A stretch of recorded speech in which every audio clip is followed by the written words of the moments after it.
Today's video is in response to a subscriber's question.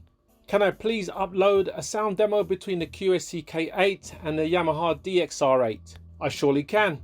If you like my uploads, please like and subscribe. It's much appreciated. I've had both of these for what seems like ages. They're both excellent monitors. You can't go wrong with either one. Yamaha is slightly heavier and is slightly larger. They're both fan-cooled monitors.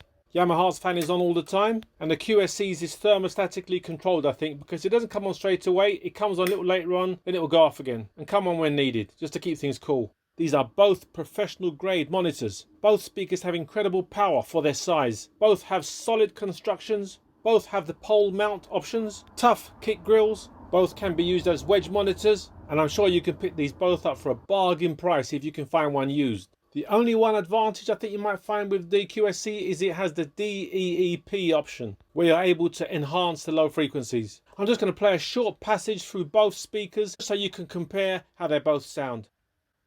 Let's go.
Now for the Yamaha.